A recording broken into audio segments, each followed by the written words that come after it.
Are you guys ready to stir the cauldron? Create a little chaos here? All right. I love that. All right. Are we ready to talk to the coven? Okay.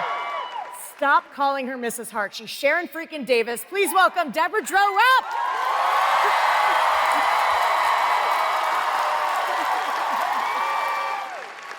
Alice Wu Gulliver is here. Allie on.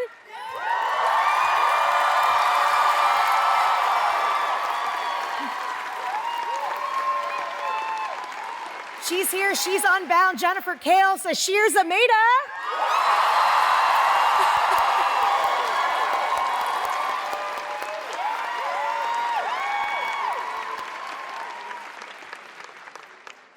This next witch needs no introduction.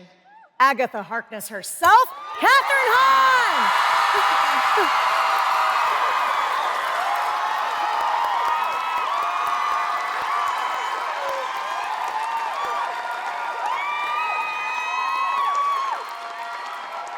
And we would not have Agatha All Along without creator, showrunner, director, executive producer, spellcaster, all around, Jac Schaeffer.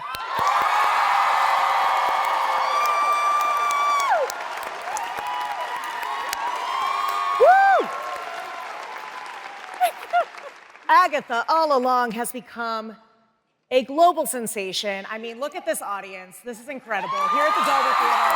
Thank you all so much for being here.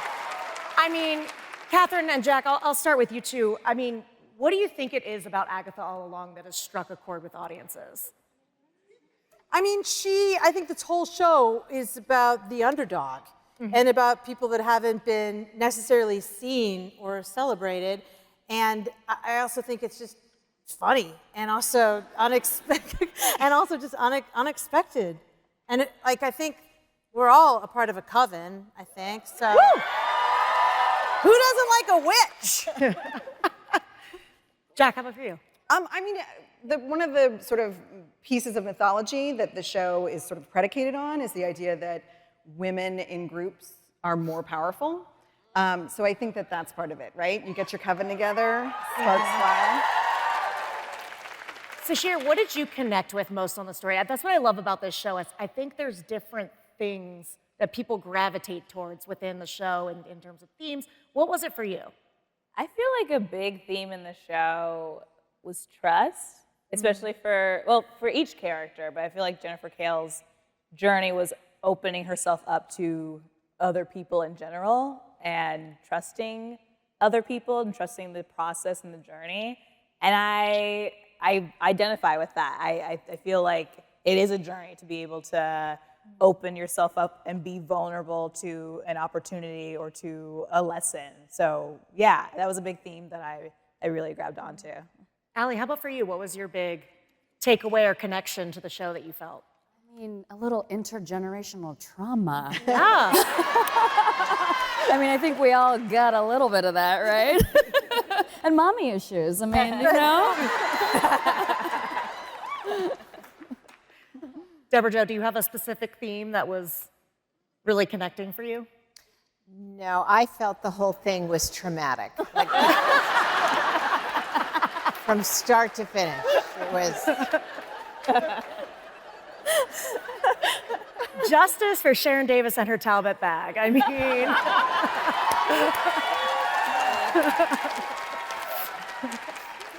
Now, Jac, when WandaVision premiered in 2021, fans were very much drawn to nosy neighbor Agnes. We loved her. There was theories about her, but at what point did you realize that you wanted to create a series solely around Agatha's story? Was it the fan response? Was it Kathryn's performance? Was it something else? Well, after WandaVision, I was invited by Marvel to come back and develop something. And so I had sort of like an incubation period where I was sort of like, is it this character? Is it this character? And every single character that I sort of set on a journey, it would be like, and in episode 3, Agatha Harkness shows up. And in episode 4, oops, they're in Westview, and who's there? Agatha Harkness. So at a certain point, Kevin Feige was like, do we just make the show about it? Just say you like Agatha. That's what it is. I love that. Yeah. Kathryn, what sticks out to you about those initial conversations when you got that call or whatever it was? I mean, it was so unexpected and unbelievable. I had so much fun as Agatha. And the fact also that Jac was interested in doing a deeper, really deep dive into her was so thrilling. And I trust anything that this woman writes, so I knew that it was going to be so...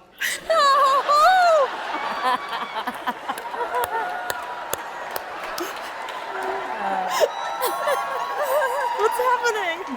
What's happening right now? So I just knew it was going to be a really... I'll just say also, I knew it was going to be as incredible as it is, but what I didn't expect is that it was surprising in an entirely different way than WandaVision. It just blows my mind. What was that goal for you? Because it is like it's complementary to WandaVision, but it is very different. I don't know that I've watched a show like this where you get to the end and you go, I immediately need to go back to the beginning, and then the first episode plays completely differently. Yeah, well, I mean, I think with WandaVision and with Agatha, it was about the woman in question.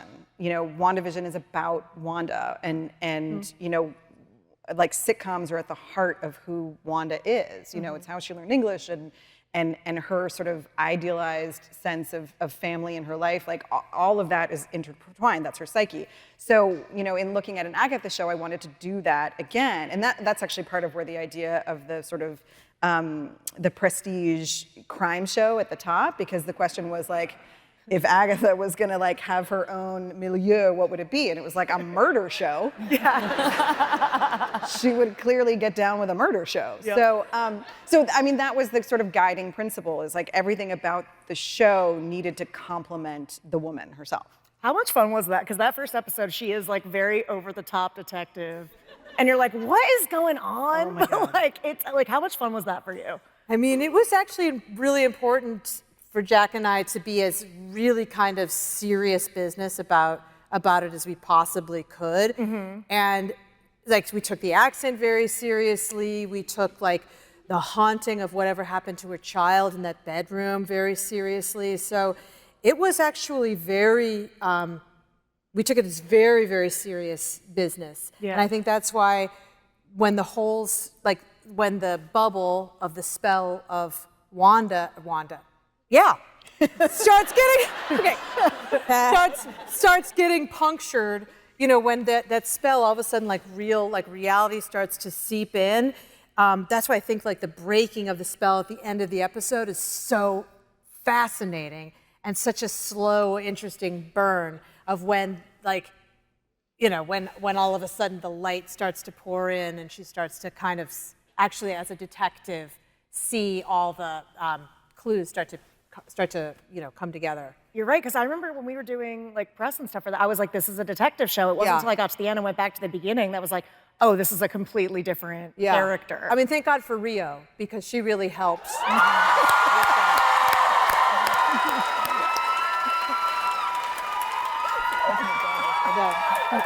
Her did.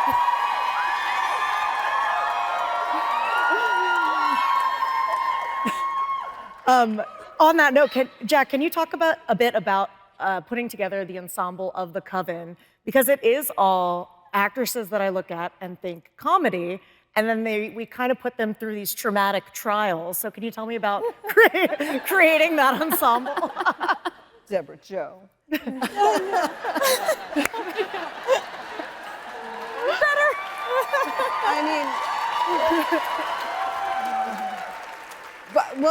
But to talk about Debra Jo for a second, you know, it was an early idea that we would bring a citizen of Westview on the Witches Road, and it was abundantly clear that it needed to be Mrs. Hart, and like I think that was some of the writer's favorite work, was subjecting poor Mrs. Hart to the horrors of the Witches So the Road. phone call I got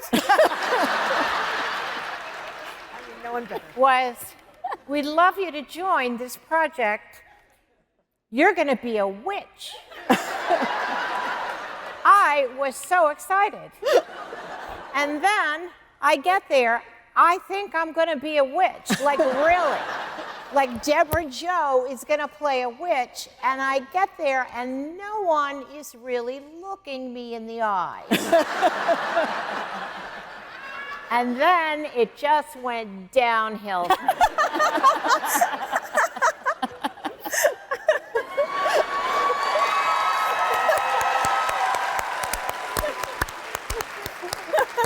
My next question is literally, Debra Jo, what did it mean to return, and what's been your favorite part of the experience? I loved every minute of this so much. I mean, at my age, you sometimes don't get to do new, exciting things. And this came my way.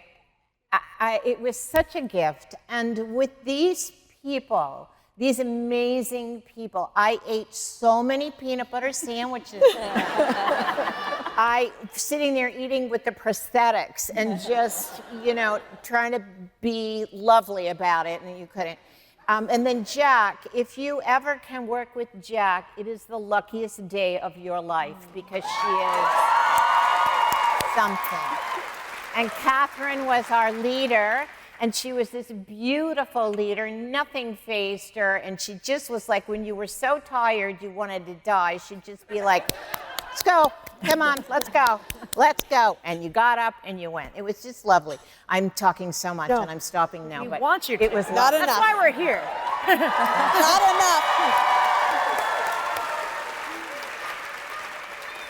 enough. How were the prosthetics, by the way, in that episode? I didn't mind. I thought I've read books and seen like little movie things about people in the prosthetics and how it takes like 9 hours, and it did not do that. It was not that. I'm telling you, it was not that bad. It's like We also didn't do it for that many days. And Yes. we mostly were just so... we did it one day. Yeah, and Yeah. we just thought it was hilarious watching each other get done. I mean, it was probably one of the funnest days we had Yeah, on set. yeah. Just laughing at each other. I mean, I honestly didn't see much of a difference between my face and the prosthetic face. I was like, oh, that's pretty good. Patti LuPone's lips were like in another country. They were like, huge. Patty! I mean, I have to say, Debra Jo, Sharon is so great in this because she's such a fish out of water presence. What was your reaction when you read her fate? Because it does really shift the show from that point forward. Well, I was not happy. Fair. I was not happy, and I know I would see Jac every once in a while, and then finally she would look at me, and I remember saying, this isn't, she comes back like in a field or something, right? I mean, she can't, this is Marvel. And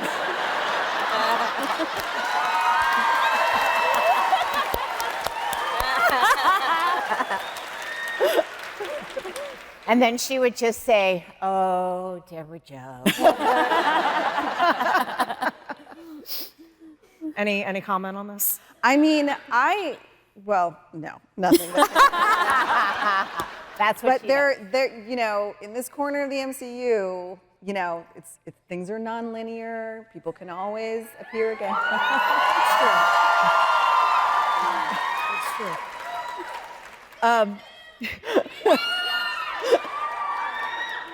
Sasheer, I love Jennifer Kale. She has,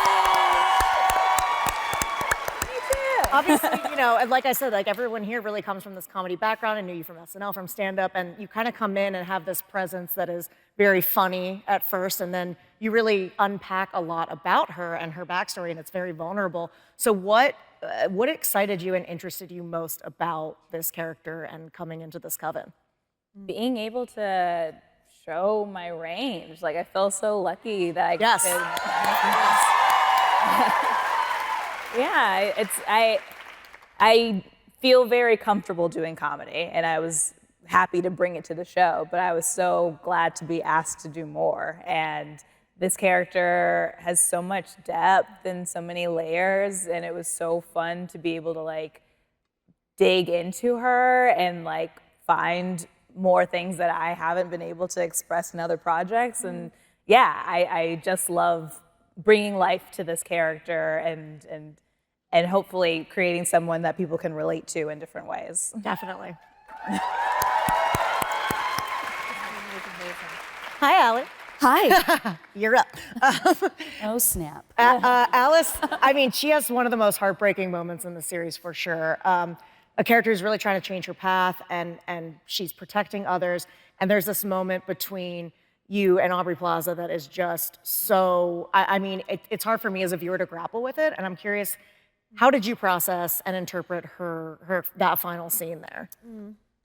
Oh, gosh. I mean, I think the thing that's so tragic about Alice's story is the regret over the potential that was never realized, but that's life, you know. It's not a fairy tale sometimes. So I think it shows so much discipline on Jac's part too. You fall in love with the hero arc, but and I think the moment of that anger of like, but I just got here, like I finally figured it out. But the thing that Rio says to her about, but you died doing what you were supposed to do, and I think Alice can't argue with that. So it came too soon, and sometimes, you know, life it's shorter than we want it to be, but I think she recognizes, even if she's not happy about it, like Sharon's not happy about it either, but she's not happy about leaving, especially she just made friends. Like, I don't think Alice has ever had friends. You know what I mean? Like, but I think there is something, she understands the like justice of it. Like, if you're gonna go out, at least go out doing what you're supposed to do. Right. Yeah. And she has this very powerful moment where she performs the ballad that her mother wrote or popularized. So what did that scene mean to you, and what was it like to film that and step into that? I mean, yeah. I mean, listen, I'm scared to sing. So I think it was, honestly, I just could tap into my own fear around having to perform. Singing is so vulnerable. And I think the thing that I had to think about was like mapping out musically how you become more confident in the span of the song. And I think that I have my own relationship to music that I felt like I was like, how did Jac know? Like, it's just in the sense of like, music. I grew up playing a lot of music, but it's something I really put away. And so to have to step into it and to kind of figure out how to sell it and be comfortable with it, that was something I could really relate to. Oh. Yeah. And Amazing. just to point it out, like, you know, the curse, the familiar curse, lives on Alice's shoulders. And if you rewatch the show, Allie does such beautiful physical work with like that embodied. It's really beautiful. And Patti LuPone, by the way, says you have a beautiful voice. I mean, I really thought I had died. I was like, oh my God, if high school me listening to like my little Rant soundtrack would like, that one day Patti LuPone would be like, doll, you can sing. I was like, oh my God. You know? Dead. Literally, I was like, what is it like performing in front of Patti LuPone? The Ballad of the Witch's Road, it's so much more than a song. It's a through line through the show. And it's the first thing we hear. We hear it throughout the show. And I mean, can you talk a little bit about crafting that and what went into that, both story-wise and musically? Yeah, well, so the earliest sort of kernel for the design of the show was my hope and my mantra to the writers that the show is a spell, that we wanted the show itself to be a spell, to cast a spell on the audience. And as we were sort of trying to like figure out how to accomplish that, we were talking about, you know, we need to bring a song into it because of the bop that was Agatha All Along. So this sort of, so those sort of twin goals of the show is a spell, we need a bop, and the show is a spell, and we need a bop. And then we were like, well, music is a spell, a song is a spell. And we just kind of kept unpacking that until it became that not only is the song itself a spell, but it's actually, it is the con of the show, and it is also the main character's deep emotional truth. And so then I went to the Lopez's and was like, so hey, I need you to write a song that is all of these things and also handles like this like enormous burden of plot. And I had to like, they wrote lyrics and I'm like, yeah, that's not good enough. I never said Notes that. for the Note, but we did have to note the lyrics really meticulously because it was all tied to the plot and to how we were defining witchcraft and the rules of the world, and it was a mind scramble, and they're the perfect partners for that kind of endeavor. I of course have to bring up Joe Locke. Incredible. I mean, Kathryn, can you talk a little bit about your relationship with him, both as actors on set, but then also between your characters on the show, and how special that was for you? We met at his callback, one of, I think, a lot of callbacks. And I remember we both had black Vans on, and we were very excited that we had the same shoes. And when he started, when he opened his mouth and we were in a scene together, it was like the molecules in the room just shifted. And looking into his eyes, I felt like I had known him from my whole life. And I felt very maternal as we were making it. And he's an incredible actor, an incredible scene partner, and also just such a self-possessed, authentic person at that age. It's intimidating. He's incredible. I could not love him more. Oh, he's the best, yes. It takes a village. There's so many creatives that brought the show to life. Practical effects, set design. When you are talking about the Witch's Road, I mean, that has to be, what were those early conversations about what it would look like, what it would feel like? I know that's kind of a big question, but. Well, there was sort of my early touchstones. Like, I am a child of, Neverending Story and Dark Crystal and like Legends and, Labyrinth. And so, that was the origin. Princess Bride, like it was like those, right? Like, so we knew that we wanted, and very early on we decided the show would be practical, and all those examples are practical, and puppetry and like trees and everything. So that's sort of where we started, and then I remember early on someone was like, our stage isn't big enough. So then it was like, how do we even? So we had to like get a bigger stage because these poor witches were just like walking in circles, like, because that's all we could do. You hit the wall, turn around. Yeah, and it was like, and walk slowly, slower, which had to have been really hard. But it was, then it's just like, you hire the most talented, incredible people to realize the dream. Yeah. For you four, what was it like stepping onto the Witch's Road for the first time? What stuck out to you about the details and what it felt like? I was impressed with how much the road could change. Like, you could just move a rock and now it feels like we're on a different path, and they can move a tree or put different color leaves there. It was like so wild to see how much the look of it and the feel of it changed with just like slight adjustments. And it just felt like math and magic was happening. Like, yeah, they were able to create this thing.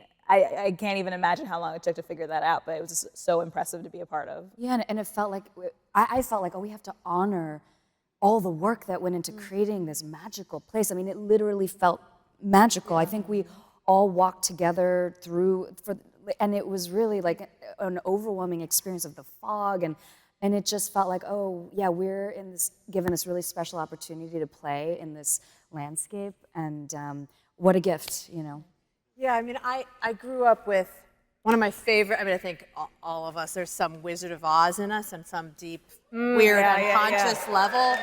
And so to be in a space, like, I always love that feeling of Wizard of Oz where you're outside but clearly on a soundstage. It kind of feels like a dream.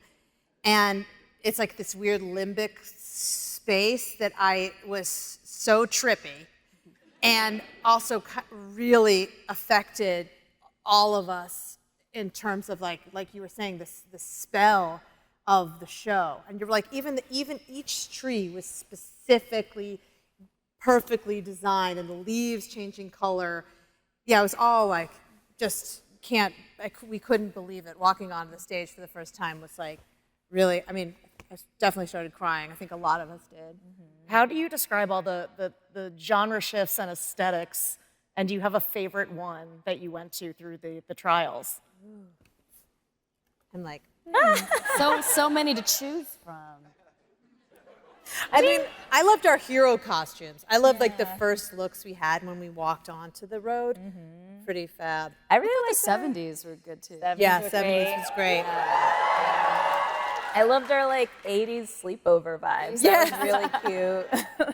And comfy. I loved it. Yeah, very I had a comfy. onesie. It was nice. Braces. Oh, my retainer. It's like that's my actual retainer that I use. Seriously? I don't think I knew that. Oh my God, that's so awesome. Debra Jo's like, I didn't get to go to all the trials. Well, I was happy for the days that I didn't wear mud. I was happy for those days. There are also a lot of Easter eggs and nods to famous witches, and there's so much. Billy's room, especially. Do you have a favorite Easter egg, if we want to call it that, that's in the show, hidden somewhere?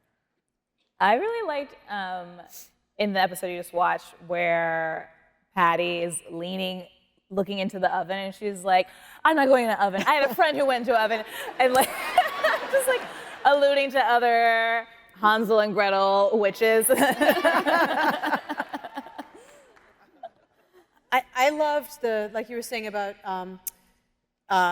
the room, the child's room, is like, I love that you see rabbits in there, and that's kind of, and also that her locket is actually his hair in there. That was really moving to have as a secret the whole time, knowing that was in there. And little known fact, my family had made me a little tiny locket, not knowing anything about the show, with their hair in it. What? Yes, that I wore underneath the locket, like for most of the show. So it felt like I had like double amulet on while we were making it. Oh my Couldn't God. plan that. Oh, and that the bell. I realized keep this when we going. were doing it. Keep going. The bell from the Witch of the Song was actually the bell in the last episode, which of course That he steals. when we're together in the way past, when Agatha's trauma before she was almost burnt at the stake happened. And the plaque, he has the award in his room. That's the best vocals. Yeah. Nicholas Scratch. Nicholas Scratch, best vocals. That one, the art department did that, and I was like, oh, you're trying to kill me. Jac, is there one, I'm sure you want the viewers to find these things, but is there one that you were surprised people found or was like? I mean, so much of it. I did think that people were, sorry, spoiler. I did think people were gonna figure out that Billy made the road. Earlier, there were people, and there were like little tweets here and there, and I'd be like, oh, it's coming for me. But people were distracted by Mephisto, and they were distracted by Ralph Boner and you're welcome.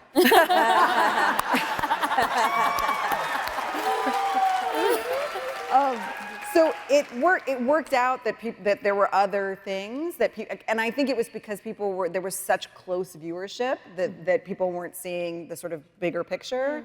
And then it was, after 6 that started to kind of like percolate in a real way. And Megan McDonnell, who's a consulting producer on the show, she has really great instincts about what the audience should think and feel when. And so I would text her and be like, are we on track? Is this right? And she'd be like, this is perfect. It's perfect. I love that. I mean, reversely, what was the biggest challenge for you all in doing this show? There are so many different moments, genres you're playing with. Is there anything that was just kind of maybe a little more out of your wheelhouse than normal? The mud. Was pretty difficult. Yeah. That was physically difficult to claw out of it. I felt terrible about that. Yeah. But it was like a whole swamp of sadness realization kink that I had to get out of my system. So here we are.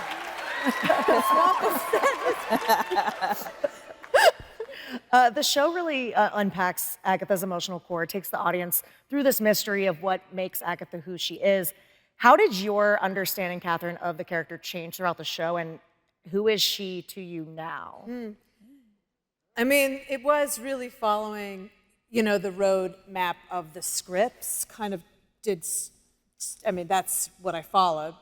But the more every episode was, kind of felt like a deeper and deeper, like the mud is true. Like it just felt like getting into the tar of what she had been carrying and why all of that like bluff and like confidence and sass and meanness is on top of it was really, it definitely was getting deeper and deeper towards the last episode where you see like what's underneath it for her.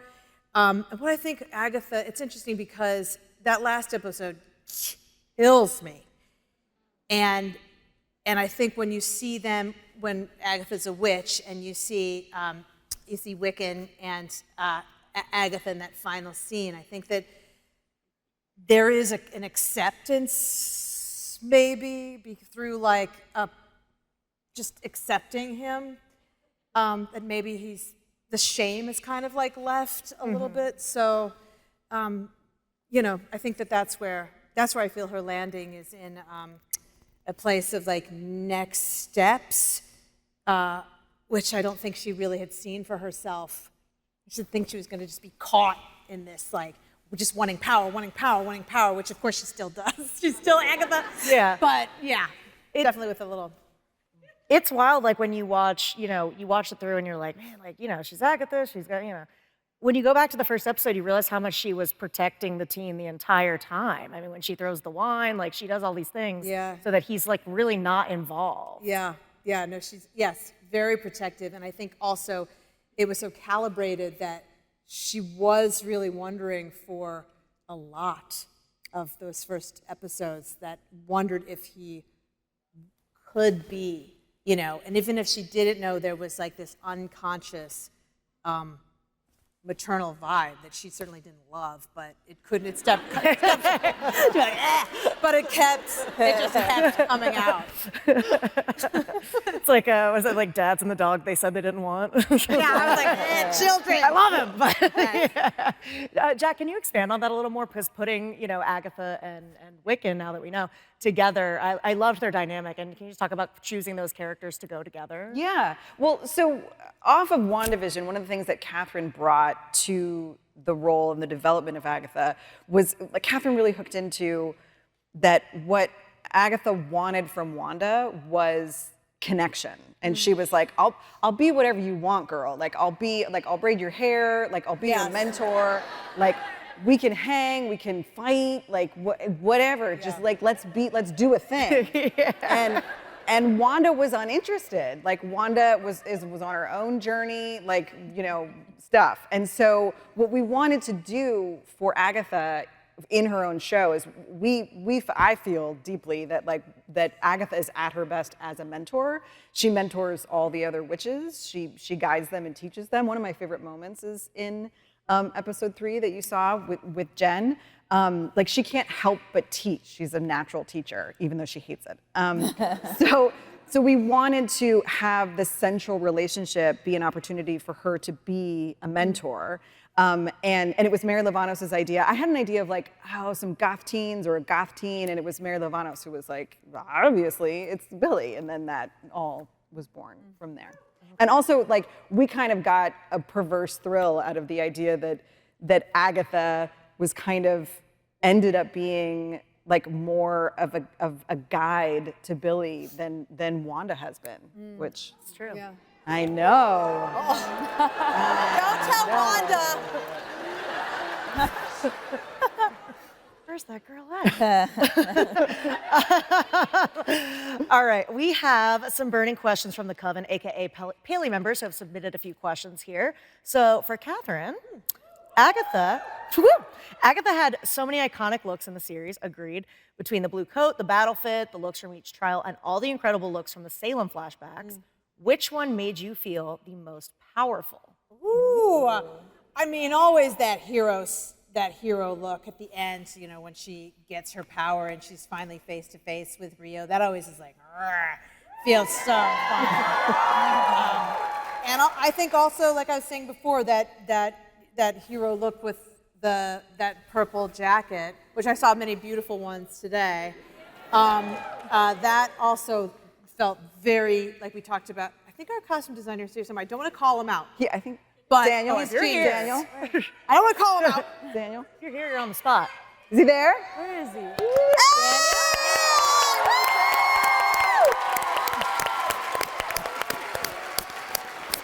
I mean, a member of the coven and took care of all of us. Yeah. So all of these costumes are, I mean, Incredible. for us too. Like you talked about the spell of they were spells, In the protection costume. spells for us. Yeah. Yes. Well, I mean,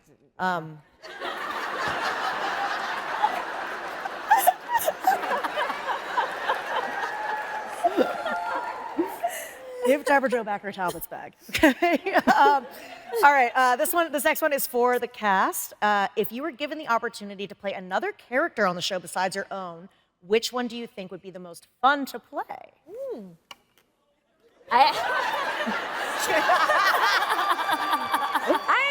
I would actually pick Sharon.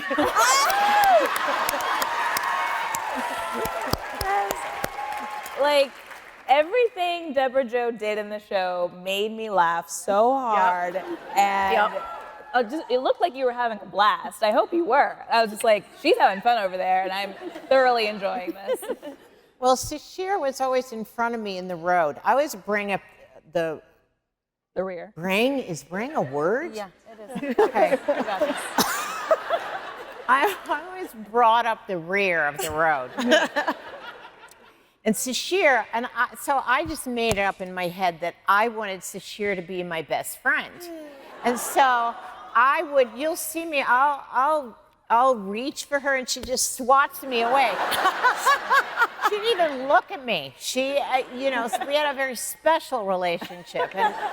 And sometimes I'd do things like I'd try to take my shoe off and I'd hop. And Sasheer would turn around like, what are you doing? And then move on, completely in character.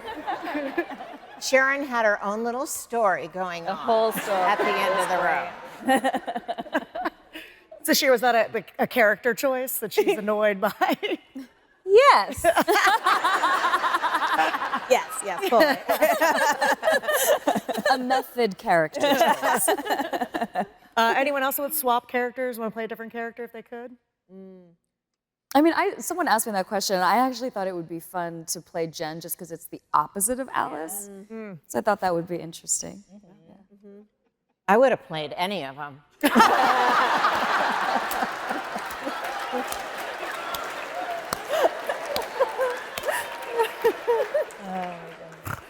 Incredible. Well, I of course want to applaud and call out the fans who have just been so amazing and have embraced this show. I know this is a big question, especially like right in front of everybody, but what have the fans meant to you guys as this show has just been so embraced? I mean, every single thing. I mean, that's the fact that it was embraced and is embraced the way it has been is so delicious. Like I mean, it really is. I can't thank you all enough. Like, and also the art that's happened and it's so good. Yeah.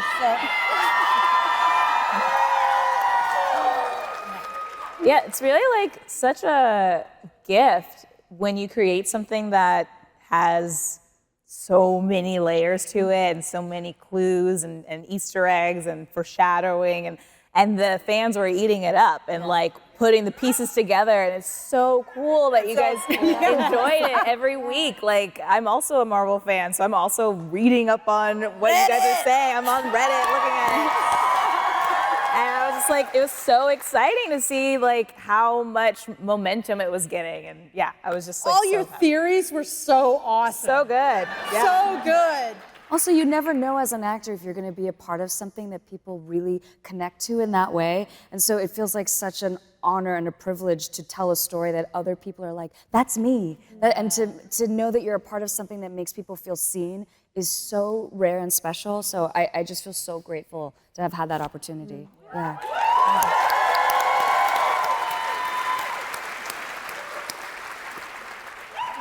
Does anyone have a favorite fan theory that they read?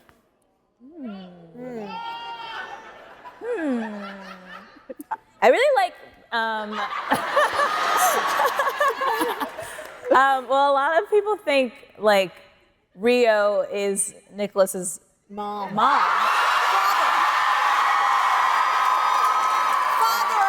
Father, yeah.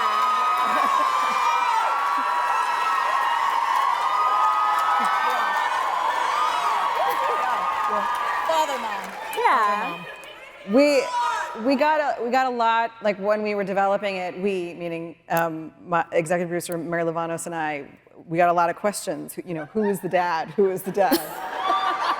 And we were like, why you want to know? No. They don't need dads. But we, but when we were casting Nikki, Yeah. we were like, that kid looks like Aubrey. That was news to me. Yeah, 100%.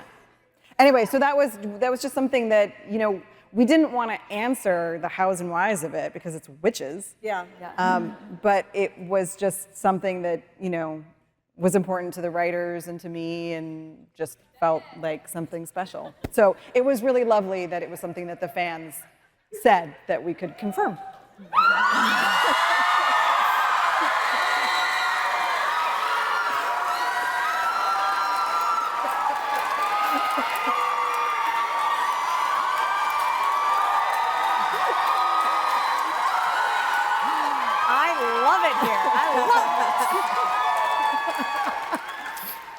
Well, I feel weird asking anything else. That's great. Who in the coven does the best witch hands? No, who can demonstrate me the best witch hands here? Kathryn, can you give me a lesson? Oh yeah. Witch hands. I don't have my nails. Okay. They're little stubby fingers. But there was a lot of that kind of thing.